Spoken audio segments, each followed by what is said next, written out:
Bom sábado a todos. Está um pouquinho fraquinho. São tímidos, não é? Bom sábado a todos novamente. Bem-vindos aqueles que nos visitam, aqueles que estão pela primeira vez ou que já há algum tempo que não vêm. E todos nós estamos aqui na casa do Pai e o Pai está sempre aberto, de braços abertos para nos receber, não é? Então, que Deus possa abençoar a todos. Hoje tenho uma mensagem compacta, então preparem-se. Vou apresentar referências bíblicas, mas não vamos ler os textos todos, não porque não seja importante, mas depois poderão também ver o vídeo em casa e ver as notas. Então, o tema desta manhã é as Virgens Sábias. A mensagem intitula-se As Virgens Sábias. Obrigado. E a pergunta que eu tenho é: como será o povo de Deus que vai anunciar a volta de Jesus? Como é que ele será? Quais as suas características? E como será a sua experiência? Então, gostaria que nós víssemos experiências do passado para tentar buscar esta resposta. E há 5 meses atrás eu preguei sobre esta parábola, a parábola das 10 virgens e alguns dos seus elementos. E hoje eu gostaria de revisitar o mesmo texto, mas desta vez nós vamos abordar o cumprimento dessa parábola e o seu respectivo contexto histórico. E eu gostaria que pudéssemos prestar atenção, portanto, à forma como diferentes profecias se vão encaixar, se vão, portanto, complementar e entrelaçar, a fim de nos trazer maior luz a este assunto. E vamos também tentar entender, um outro dos focos é entender as lutas e o caráter das virgens, destes fiéis seguidores de Cristo que passaram por estas provações. Então vamos abrir as nossas Bíblias em Mateus 25, 1 a 13. Mateus 25, 1 a 13.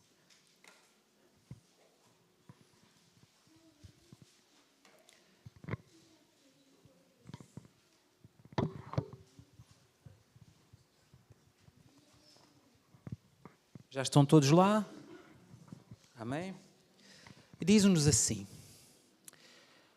a parábola das virgens. Então o reino dos céus será semelhante a 10 virgens, que tomando as suas lâmpadas saíram a encontrar-se com o noivo. 5 dentre elas eram nécias e 5 prudentes. As nécias, ao tomarem as suas lâmpadas, não levaram azeite consigo.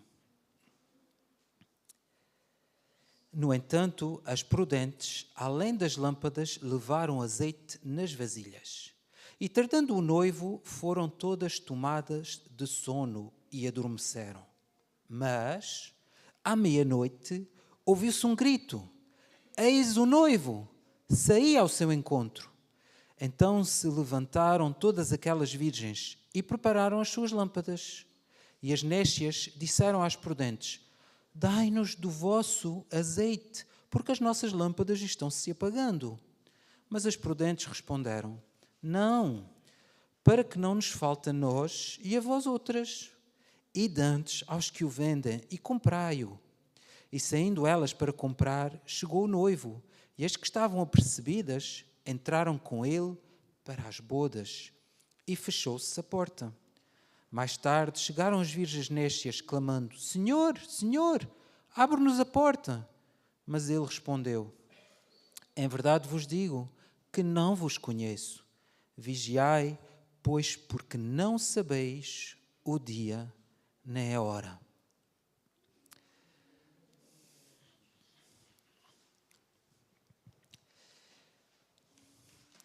Então, já lemos aqui esta parábola. Viviam-se as primeiras décadas do século XIX E o cumprimento da profecia de Daniel 25, que falava na perseguição do povo de Deus por 1260 anos, acabara no ano de 1798. Alguns dos sinais profetizados, como o terremoto de 1755 em Lisboa, ou como o dia escuro, que aconteceu sobretudo lá nos Estados Unidos, em que o sol escureceu e mais tarde a lua ficou vermelha, em 1780, esses dois sinais já haviam se cumprido. E o mundo, infelizmente, passava por um período de arrefecimento espiritual. Havia então a necessidade de um despertar espiritual. E Deus então chamou um homem para estudar a sua palavra e mais tarde para pregá-la. Sobretudo acerca da profecia das 2300 tardes e manhãs de Daniel 8:14. Então, este homem, William Miller, em 1818, teve a convicção de que Jesus haveria de voltar à Terra cerca de 25 anos depois dessa data. E,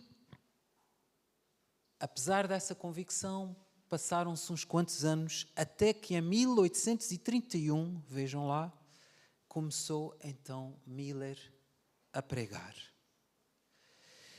Quis também a providência de Deus que em 1833 um outro sinal no céu se cumprisse, com aquela famosa chuva de estrelas que o mundo ainda nunca tinha testemunhado. Uma chuva de estrelas tão intensa que durou horas e nunca houve até agora uma semelhante. Também, mais tarde, em 1840, uma profecia se cumpriu. E essa profecia tinha sido pregada por um homem chamado Josiah Leach, e ele, antes dessa data, já tinha pregado que o Império Otomano iria cair. Portanto, ali na zona da Turquia, não é? Sobretudo, mas alastrava-se ali a vários países. E ele, estudando Apocalipse 9, dizia que aquele império iria cair. Chegou a publicar isso num jornal uns dias antes, e quando o dia chegou, assim foi, o império caiu. Então, estes sinais, estas profecias e, sobretudo, o estudo da palavra levou que a mensagem do Advento fosse pregada em todo o globo, a mensagem da segunda vinda de Jesus. Isso aconteceu no Médio Oriente.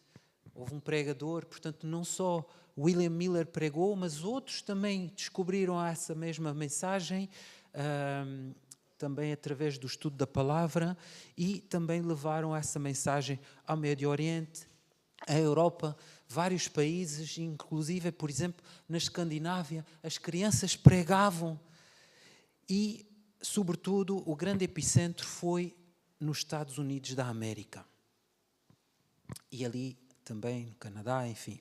Muitos, então, aceitaram a boa notícia, mas alguns tinham que lidar com oposição por parte dos pregadores, sobretudo os líderes religiosos que não aceitavam a mensagem,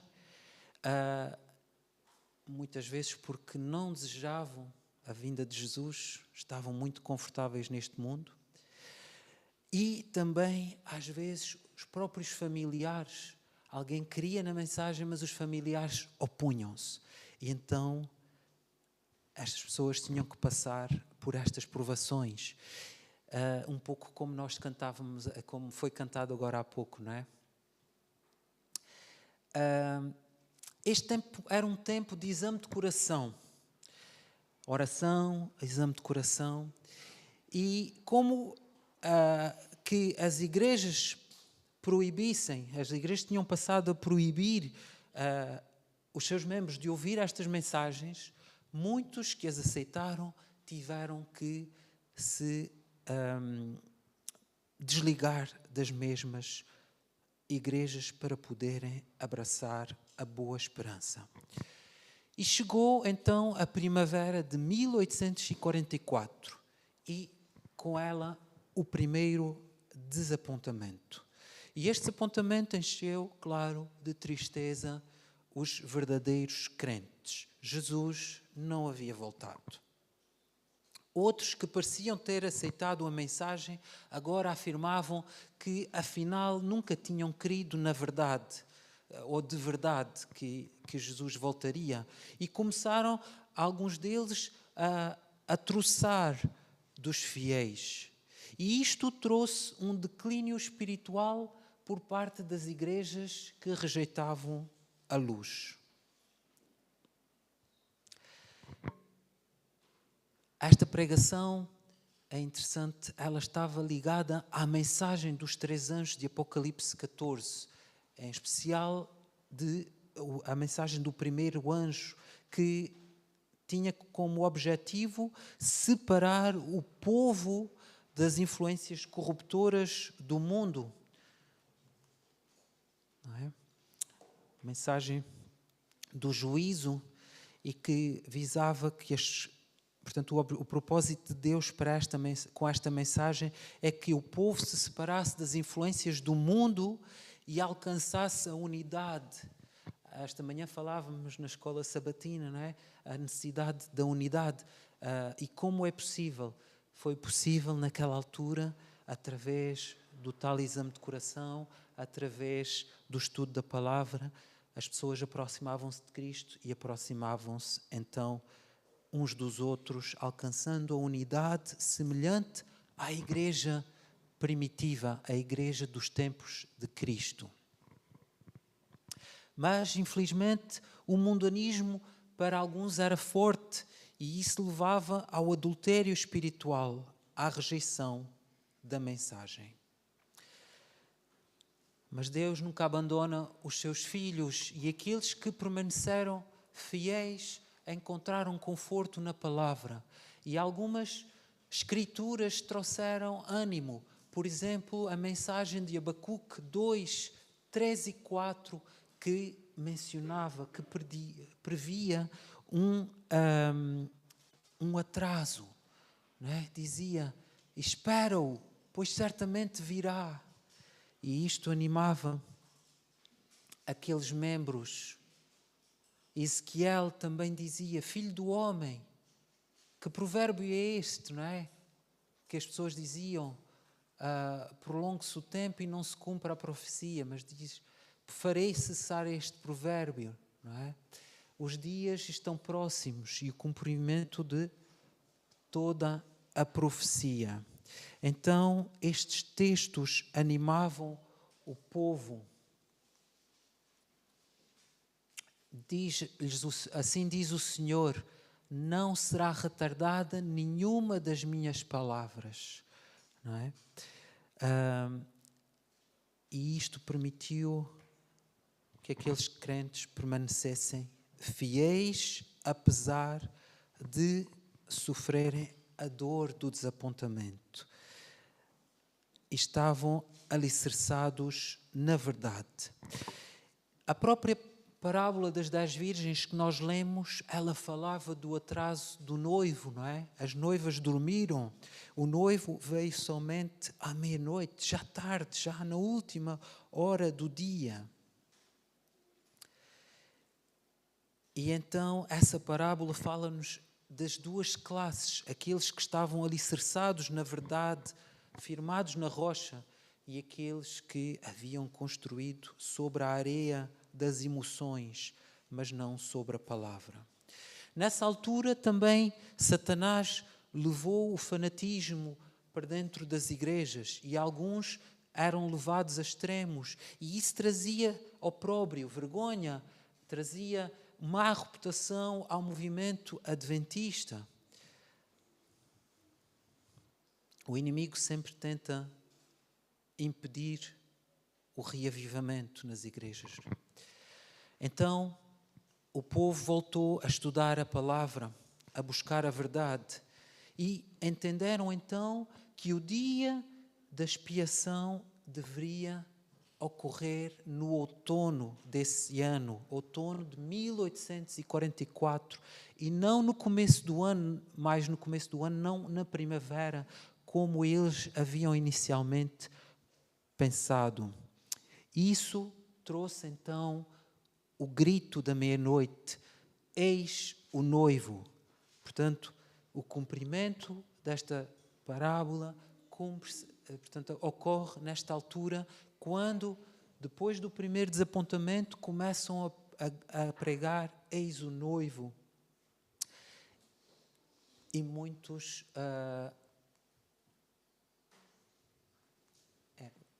já lá vamos. E muitos, então, aceitam a mensagem. Aproximaram-se de Cristo e uns dos outros, mas logo o dia apontado, 22 de outubro de 1844, veio, e com ele um novo grande desapontamento. E o povo que esperava Jesus sofreu a mesma experiência que os discípulos, ou, por exemplo, que Maria Madalena, que chorava junto ao túmulo sem saber onde haviam colocado o corpo do Senhor. Nesta vez, outros também que haviam professado crer na mensagem abandonaram a fé, e os mais fracos juntaram-se aos escarnecedores. Enquanto isso, os fiéis, que alguns deles tinham deixado os campos, deixado os seus trabalhos para pregarem a palavra, para se prepararem, tinham que voltar às suas tarefas cotidianas e tinham que enfrentar o escárnio dos outros. Só Deus sabe como deve ter sido difícil para essas pessoas naquela altura. Parecia o desapontamento dos discípulos, que no momento tinham visto Jesus a entrar em Jerusalém montado num jumentinho, como as profecias mencionavam, e tinham visto Jesus a ser aclamado rei, aquele dia tão maravilhoso, mas passados uns dias viam Jesus crucificado, morto, e não entendiam que isso era o cumprimento das profecias. A verdade é que falsas expectativas tinham levado os crentes a pensarem que Jesus haveria de voltar naquela data.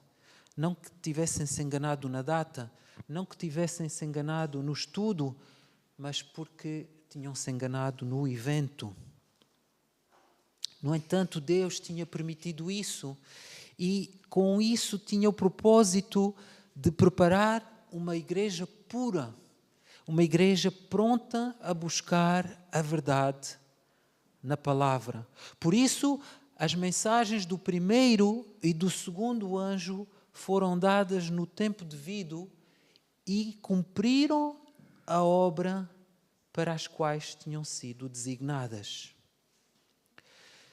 E aqui abro um parênteses dizendo que estas mensagens continuam a ser pregadas e, sobretudo, a mensagem do segundo anjo ainda vai se cumprir totalmente quando a igreja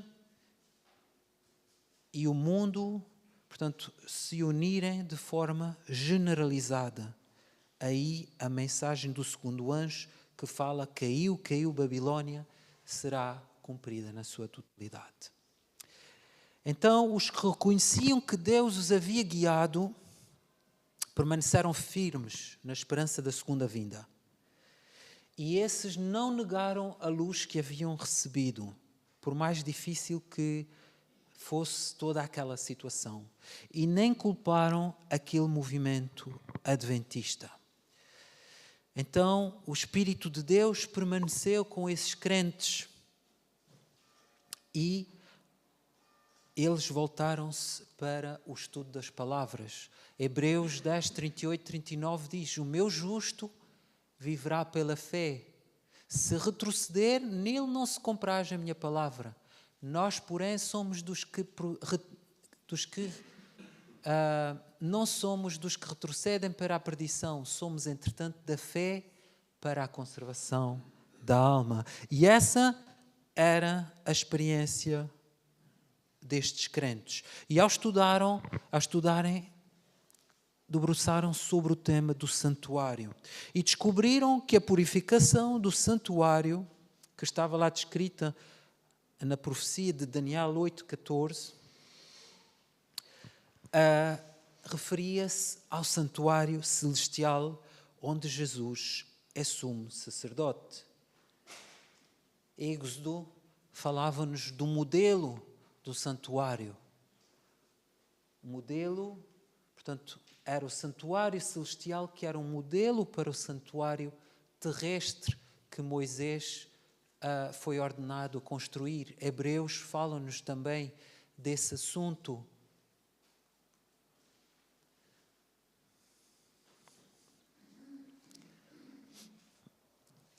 Então, esse santuário havia servido de modelo aqui na terra e tinha 2 compartimentos. Em Apocalipse, fala-nos, numa primeira altura, no primeiro compartimento, esta é uma visão no primeiro compartimento, em que se vê ali os candelabros, as sete tochas de fogo, que representava o candelabro que estava no lugar santo, e mais à frente, já no capítulo 8 e 11, já nos fala, aqui ainda no primeiro compartimento, onde estava também o incensário, não é? E depois, então, sim, já se vê a arca, e aí a arca já no segundo compartimento. Então, depois da morte e ressurreição de Jesus, quando Jesus ascendeu ao céu, entrou no lugar santo do santuário celestial. E ali ia diante do Pai com o seu, aproximava-se do Pai com o seu próprio sangue para fazer expiação pelos nossos pecados, para interceder por nós. E isto aconteceu durante 18 séculos. Ali continuou o seu ministério, em que pela fé os pecados eram levados a Cristo, colocados sobre Cristo e de Cristo para o santuário, como acontecia figurativamente no santuário terrestre. E também, como acontecia no santuário terrestre, a cada ano, portanto, havia um ano, o ano religioso, e no final desse ano havia o tal dia da expiação. E nesse dia, portanto, fazia-se a purificação do santuário. E foi isto que aconteceu no final daqueles 18 séculos, no final dos 2300 anos de Daniel 8,14. Então, Cristo passou para o lugar santíssimo para apagar os pecados que ali têm sido registados. Os pecados dos justos que creem em Jesus. E foi este assunto que trouxe entendimento acerca do desapontamento. Aqueles homens e mulheres que tinham permanecido fiel vez após outra e que tinham sofrido o desapontamento, mas que tinham perseverado no estudo da palavra, que tinham a séria convicção de que Cristo os tinha guiado naquele processo, o Espírito Santo estava com eles, não abandonaram a fé e, ao estudar, entenderam o santuário e entenderam, então, o que realmente havia passado naquele dia. Então, ao Salvador que haviam perdido de vista, contemplaram novamente agora como sumo sacerdote lá no lugar santíssimo, prestes a aparecer como rei e libertador. Então esta experiência destes homens e mulheres foi um pouco como Maria, que buscava Jesus no túmulo, quando Jesus já havia ressuscitado. E quando eles entenderam, viram que afinal Jesus não estava na terra, como eles pensavam, mas estava lá no santuário celestial. Um pouco como Maria quando Jesus lhe aparece ressuscitado. Quer dizer então que não era suposto que Cristo viesse à terra ainda, mas que comparecesse no lugar santíssimo junto do Pai. As profecias de Daniel 7, 13 e 14, em que Cristo vai até ao Pai, e de Malaquias 3:1, em que Jesus também vai e entra no seu templo e fala na purificação também, todas elas representam um mesmo evento único. E estas profecias também se ligam então com a profecia da parábola com a parábola das virgens de Mateus 25, sobretudo o verso 6, que representa, portanto, o casamento, a vinda do noivo, não é? Quando se grita o clamor da meia-noite, eis o noivo. Portanto, o casamento representa a vinda do noivo, não à terra, mas ao Pai. E esta vinda, portanto, ocorre antes das bodas, porque não ocorreu na terra, mas ocorreu no céu, junto do ancião de dias. Para quê? Para que Jesus pudesse receber o reino. No entanto, este acontecimento, ele não acontece assim, numa hora. É um processo que leva algum tempo. E a capital, portanto, o casamento representa a recepção do reino por parte de Cristo. E a capital desse reino é a santa cidade, a Nova Jerusalém. A Nova Jerusalém, que também é chamada da noiva, a esposa do Cordeiro, ataviada como noiva. Cristo, então, receberá do ancião de dias no céu o domínio, a glória e o reino. E quando isto se completar, ele voltará como Rei dos Reis e Senhor dos Senhores para a redenção do seu povo, o povo que então participará da ceia das bodas do Cordeiro, como está em Daniel 7,14 e Apocalipse 21, 2.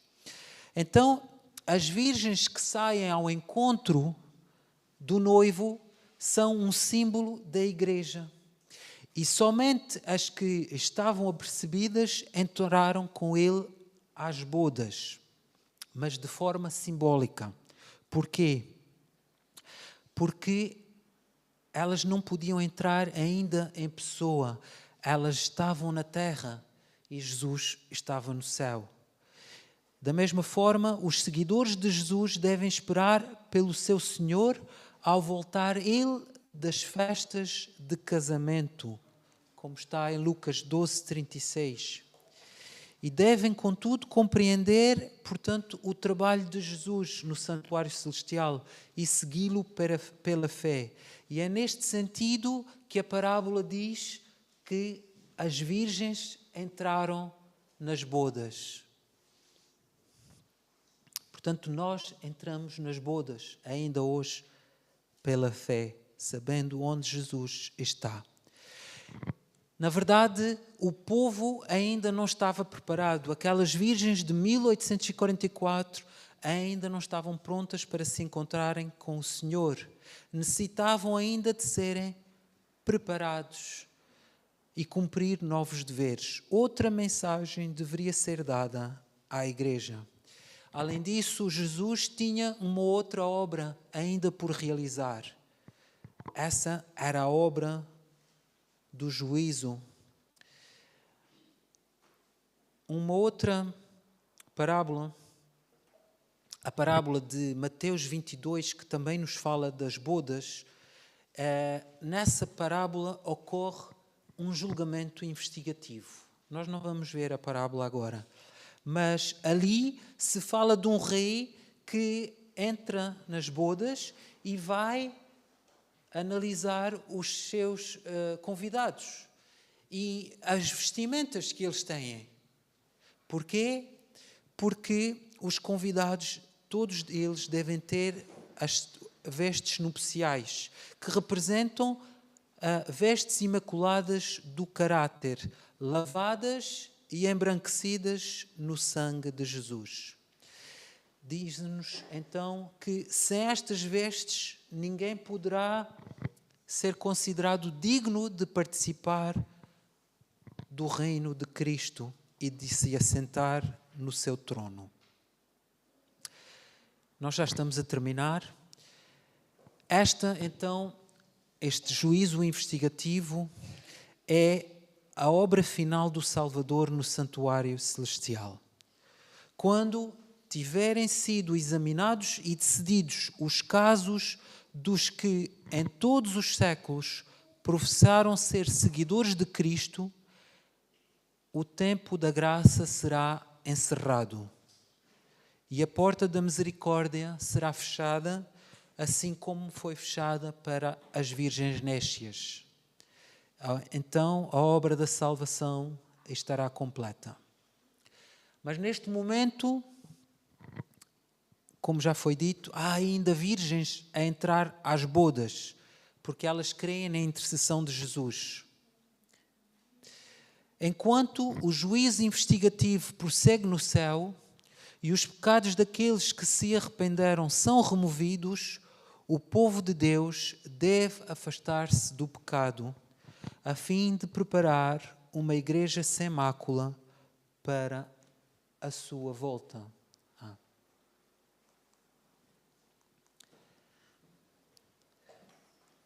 Então, como será o povo que vai anunciar a volta de Jesus?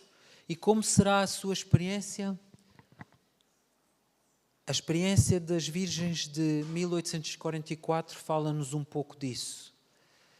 Eles serão fiéis a Deus e pregarão a mensagem assim como aquelas virgens pregaram. Os seus pecados serão removidos e eles buscarão pregar a breve volta de Jesus. Que Deus nos abençoe nessa função.